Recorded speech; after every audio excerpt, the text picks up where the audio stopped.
Yo everybody, and welcome to another video. And today we're gonna talk about the anniversary patch notes that will be brought live in September. So just like 1 week from now, and we've got some balance changes and other good stuff. So what's up, Stormbounders? Stormbound is coming, so we are going into its 4th anniversary. So that's amazing, already 4 years of Stormbound, and perhaps even a little bit longer if you have been in the soft launch. But then it wasn't. This is 4th year of the global release. So before we begin, short moment to remember, well, the development team is pretty busy, so they cannot do that much as they would like to. So it's all fine, right? Everybody is in the summer holidays and people are visiting family, parents. So I think it's just fine that they also take their holidays, right? They have it, they need it. So let's just be fine with a smaller update if they say it is. So important notice, we can just skip that. So balance changes. So what will this bring? First of all, Stoic protectors. That's the epic neutral ancient one, if you can just see here, which is before moving, disable the ability of one surrounding enemy unit. So for anybody who hasn't seen the disable or the silence mechanic, it basically counters your on death effect or before attacking, when attacking, like the Beast of Terror. So and the Elder's abilities as well, so they won't trigger if they receive damage. And I suppose before moving, disable the ability of one surrounding enemy unit might also go over other before moving cards. And basically that's only Stoic protectors, but Stoic protectors can disable your opponent's Stoic protectors. So that's a funny, interesting mechanic. So what has been changed? It has now movement. It had 0 movement. Well, it was really bad without any movement. And now, especially with its ability that it triggers before moving, you have like an immediate silence ability, and its strength just got buffed up. Now it's similar to Gold Grubbers, Siege Breakers, those good stuff. And I think that's a pretty cool strength. So yeah, first of all, before moving, that will be the new mechanic that will be used by elders for a while. So, or elders, I mean the ancients. So we just have to wait before more ancients will come out.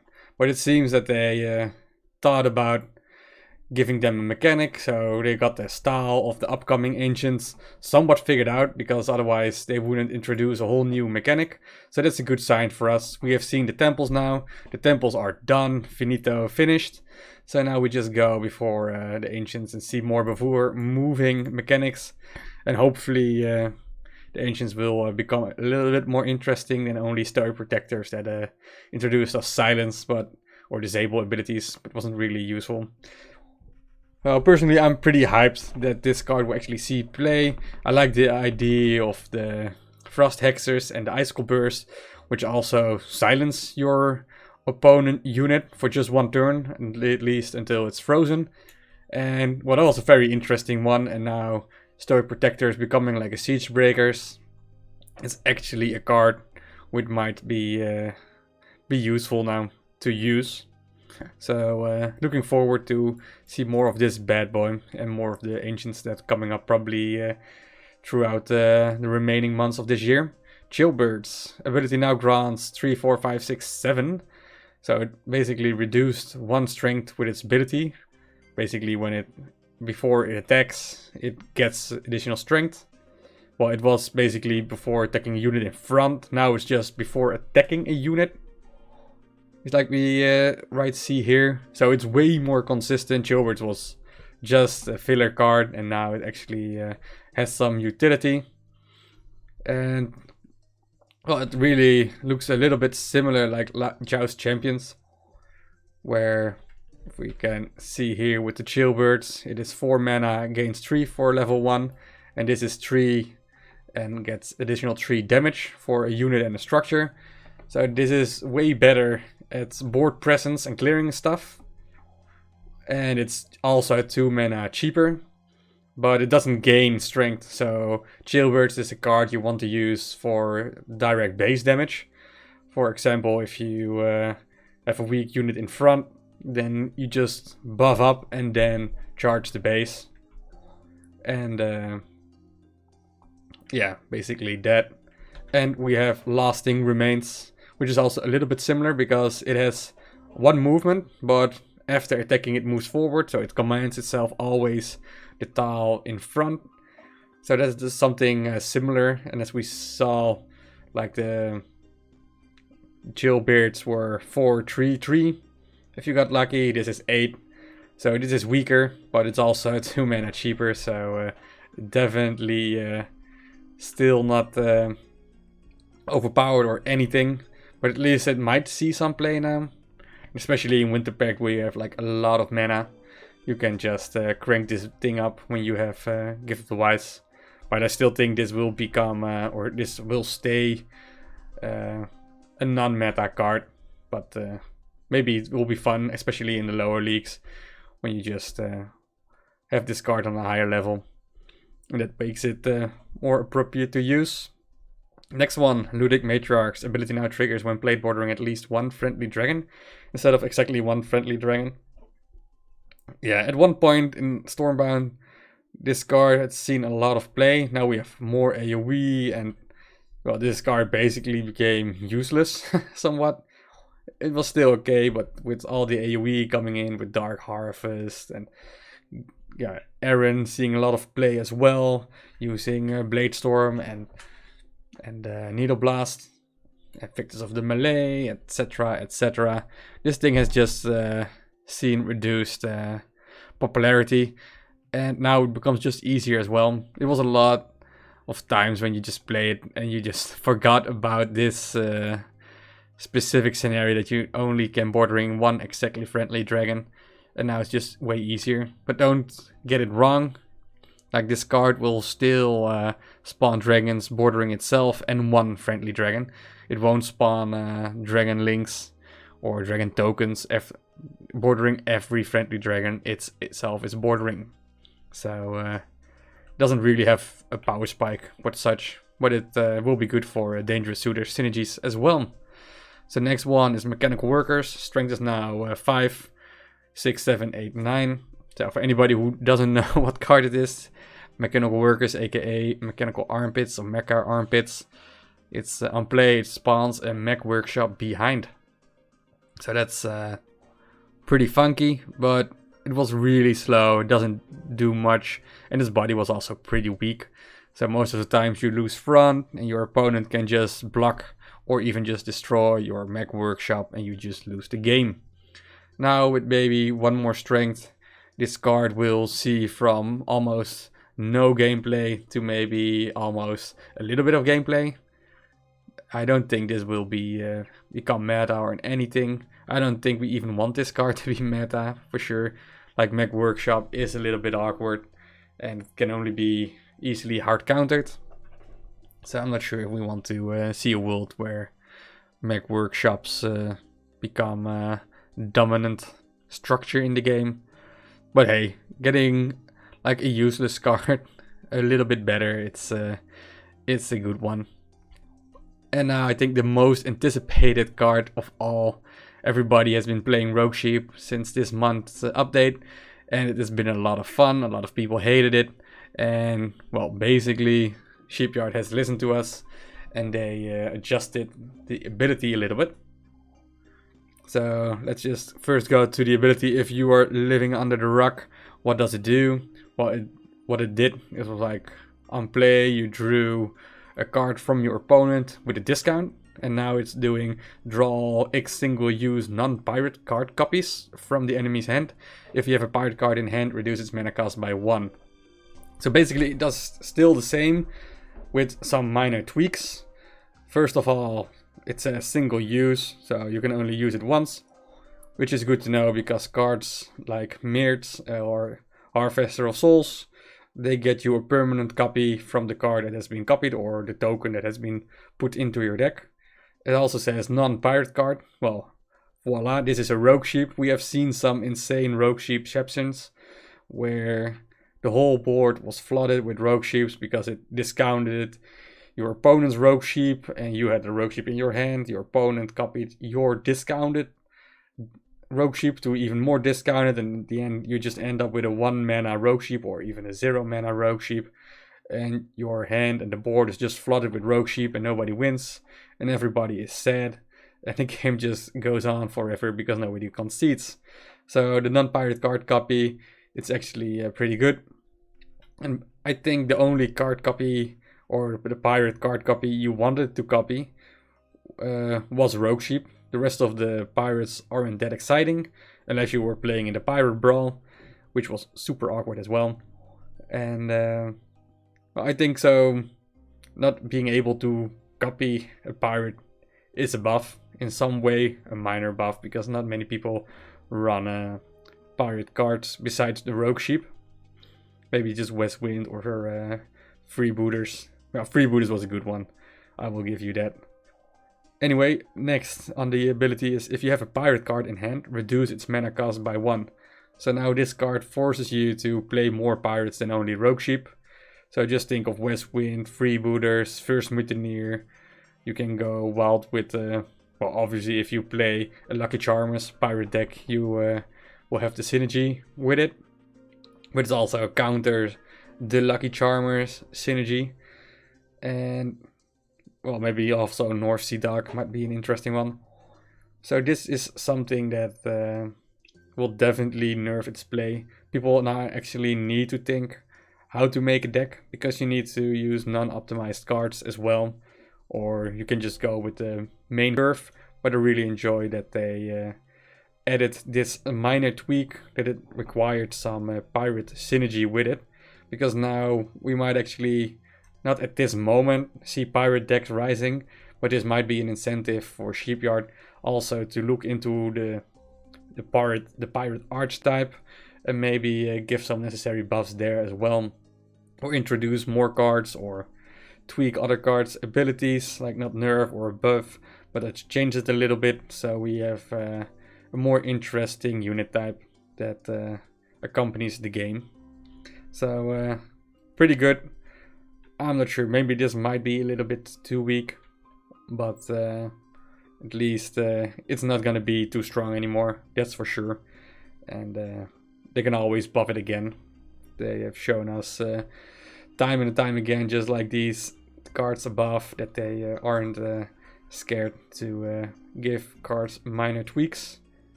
And for anybody who has jumped on the Rogue Sheep bandwagon, we have a lot of nerf compensation.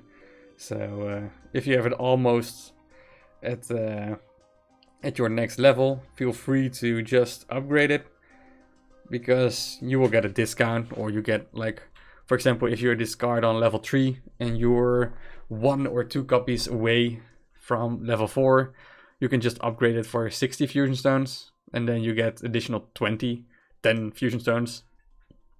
So instead of 10 compensation, you get 20. So that's something to keep in mind. But well, just do it if you feel like it. So next one is a new card will be introduced on September the 23rd. So that's after the anniversary, and it's called Sparkly Kitties. Sparkly Kitties, what is it?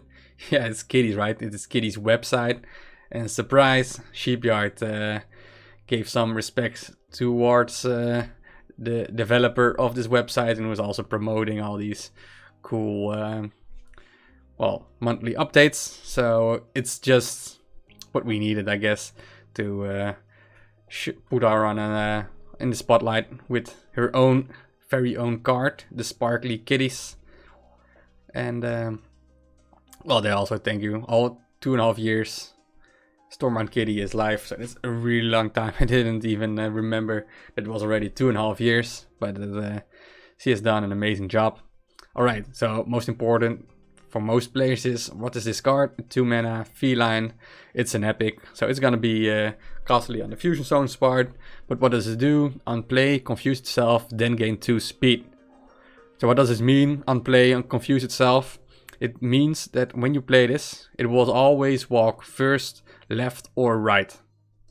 And it can even attack your own friendly units or structures. So you have to be careful where you want to play this.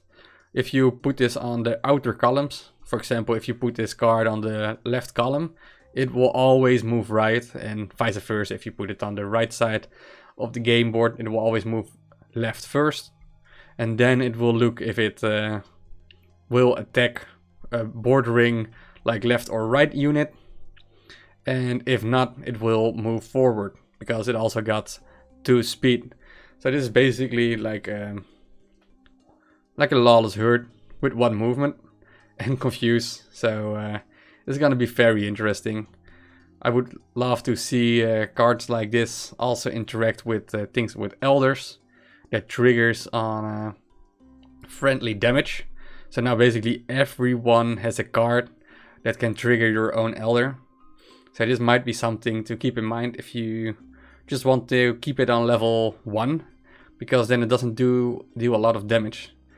For example, if you do this with Beards of Crowglyph or 8 Duskbringers or well, whatever, where damage, the amount of damage doesn't count, you have a really good trigger for just 2, which is probably more consistent than Destructobots is, and also cheaper than Conflicted Drakes that deals 1, 2 or 3 damage to all units in front.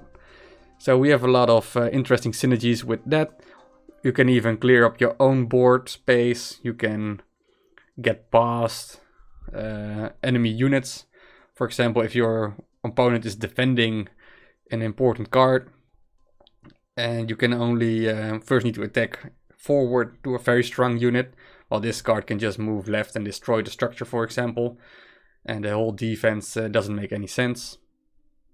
So yeah, this is gonna be a very interesting card.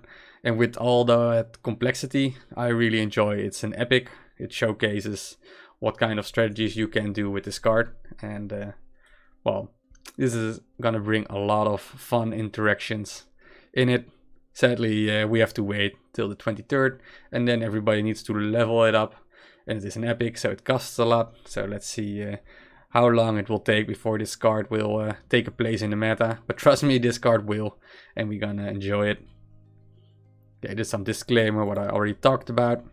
So the anniversary gift that will be happening on the 17th is everybody who's logging in on September the 18th, and only on September the 18th. So log in, dudes. You will receive a bundle of 400 coins, 40 rubies, 4 fusion stones, and 1 legendary card. So even put it in your agenda if you don't want to miss it, because well, it's pretty sweet, especially if you are a free-to-play player. You get a lot of resources for just nothing. Especially the 1 legendary card is a nice gift. And that's not all. On top of that, all coins will be doubled. So that will mean the coins doubled for winning ranked, but also the earnings for Brawl between September the 17th and September 20th, except for the quests. So Celavi, and the coin cap will also be doubled for the time frame. So for free to play it's 800, and for the premium pass users 1400. And also all the books will contain more cards. So we have normally the book holding 3 cards. For example, the Book of Structures, the Book of Magic, the Book of RNG. Those new ones, the Book of Legends, will now contain 4. And the ones we already have in our shop, like the Mythic, Heroic and the Classic, will get 8 card copies instead of 6. So I hope you have saved up. If not, well, you can still save it up, and you will definitely get like 33% more of your Mythic. So that's worth a lot. Alright, so what's going on as well? Similar to the previous events, the Brawl starting on September the 16th, and only that one is going to be cheaper. Well, how much cheaper? 50% off. So that's a lot. Did we already have a 50% off? I'm not sure. Maybe 66% off? I don't know. At least 50% is a lot. If you are a premium pass user, it's even 60. So apply this, save some gold. Maybe don't upgrade all the cards, but definitely upgrade the cards needed to go far in the Brawl. But save up your coins to get some good rewards, because it's a lot of discount.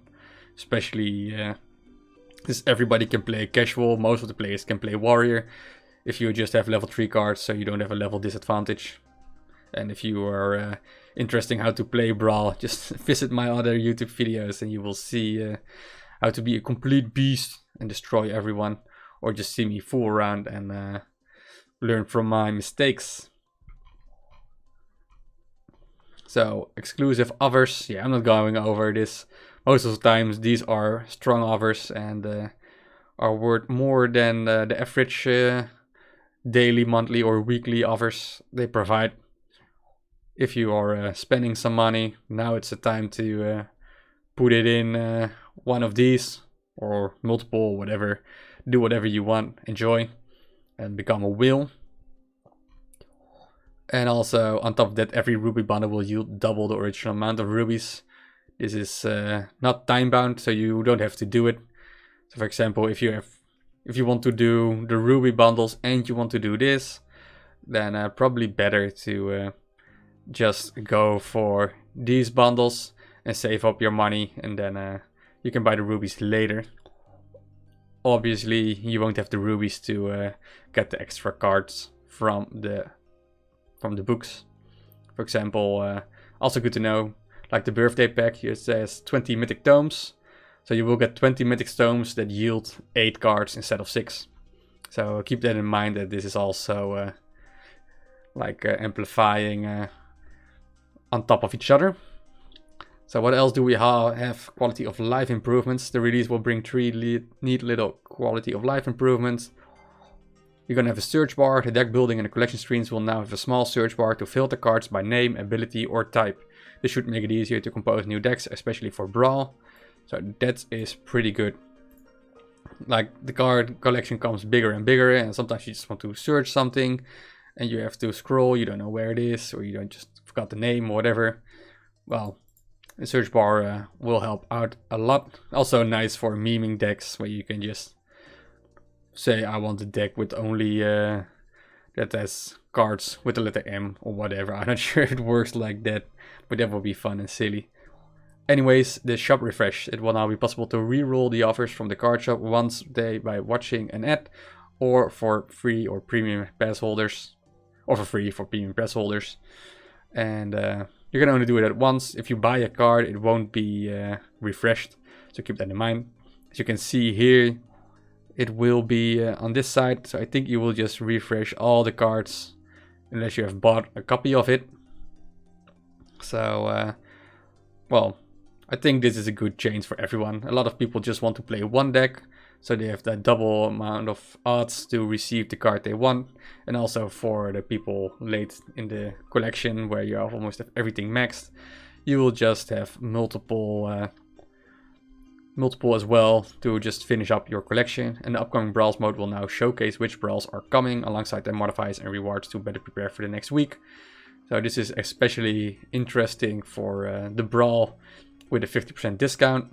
So check the week before, after, so you can save up and prepare, and maybe just upgrade the cards you need for those Brawls, since you want to reach perhaps a higher milestone, and even want to reach a higher milestone since more people are playing, so it becomes easier. Because otherwise, I think only the more experienced player will play Brawl more often.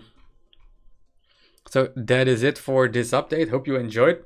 And as always, like if you like it. If you hate me, then just dislike the video. I don't care. But feel free to share comments if you agree or disagree with the thoughts or my suggestions for the cards or the balance changes. Just let's have the discussion and see what you think about this anniversary update. Anyways, hope you have a great day, and I will see you next time. Cheerios.